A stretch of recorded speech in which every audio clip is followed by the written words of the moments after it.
A nossa história começa domingo, 11 horas, 11h30 da noite, quando a dona Vilma, mãe do Iago Santos de Oliveira, vem até a delegacia para registrar um caso de desaparecimento.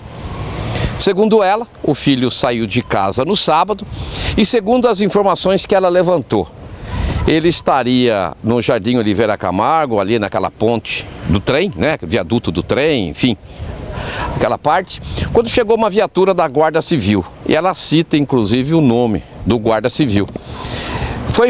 Quando os guardas chegaram para fazer a abordagem, dois dos amigos saíram correndo e, segundo informações, o Iago Santos de Oliveira, 23 anos, teria, na verdade, caído na água.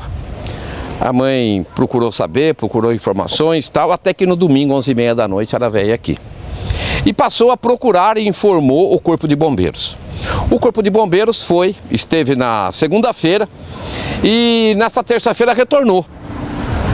E acabaram encontrando no rio Jundiaí, a mais ou menos 1 quilômetro daquele local, o corpo do Iago Santos de Oliveira, 23 anos.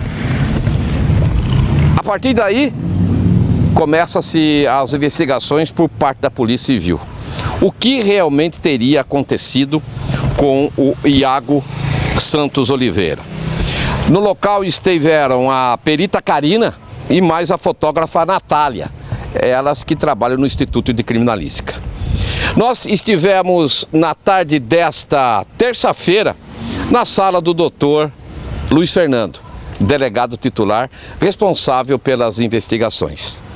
Você acompanha a partir de agora. Primeiramente, boa tarde, doutor, e obrigado mais uma vez por nos atender. Imagina, Rubinho, exatamente. Esse boletim de ocorrência que foi registrado aqui no último final de semana a respeito do desaparecimento do Iago, e já na data de hoje essa informação do encontro do corpo ali no rio Jundiaí. Os investigadores estiveram no local, me apontaram aí uma distância de aproximadamente 1,5 km do local de onde ele teria sido abordado, que é a informação que consta do boletim de ocorrência, e a perícia foi acionada para o local também. O primeiro exame que é feito é o que a gente chama de perinecroscópico, que é o exame externo do cadáver, que é feito por um perito que não é legista. Perfeito. Então ali, diante das circunstâncias, da situação em que se encontra o corpo, ele tem condições de avaliar se ele vai conseguir fazer um exame mais adequado ou não. Ao que tudo indica, apenas o IML, ou seja, o médico legista, quando fizer o exame necroscópico, vai poder apontar para nós definitivamente qual foi a causa mortis da vítima. Se especula muito a respeito das razões pelas quais ele teria se jogado no rio, caído no rio, não se sabe ao certo, e esse é o trabalho agora da investigação. Vamos ouvir familiares para ver se eles indicam eventuais testemunhas dessa suposta pessoa que estaria com ele no momento da abordagem, identificar a viatura que teria feito essa suposta abordagem, ouvir também os guardas civis, ou seja, coletar aí todos os elementos testemunhais que nos são cabíveis a respeito dessa investigação e, somando aí com os laudos periciais, formar definitivamente a nossa conclusão acerca do que aconteceu. Aí é a questão de curiosidade, ele vai para a necrópsia, ali pode ser determinado, por exemplo, se for afogado, se descarta qualquer outro tipo de problema. Pode ser ainda indeterminado, dependendo de exames complementares, doutor? Pode acontecer isso? Sim, pode. Não é raro os casos em que a causa mortis vem no primeiro laudo do IML como causa morte indeterminada. Quando isso acontece, a gente tem que somar a esse laudo indeterminado outros elementos, que seriam as testemunhas, que seriam eventuais imagens.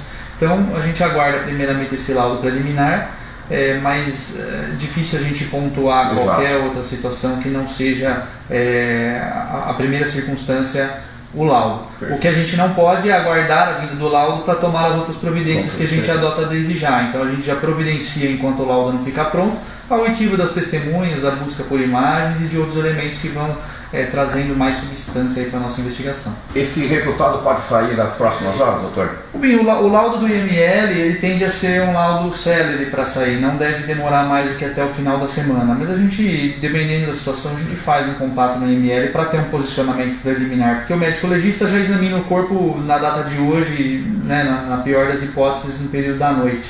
Então ele já tem ali formado a sua convicção de qual foi a causa mortis. Então a gente, antes mesmo da formalização do laudo, a gente pode ter um parecer do médico legista acerca do que causou aí o óbito da vida. Doutor, mais uma vez, muito obrigado. Imagina, Rubinho, a gente agradece e a gente conta com a colaboração também. Se alguém souber de fatos que nos direcionem para o caminho correto, que é isso que a gente procura, pode procurar a delegacia, vir aqui, prestar o seu depoimento, sem problema nenhum. Quiser ser mantido em sigilo, a gente também providencia tudo para que a gente possa aí dar o esclarecimento adequado a essa situação.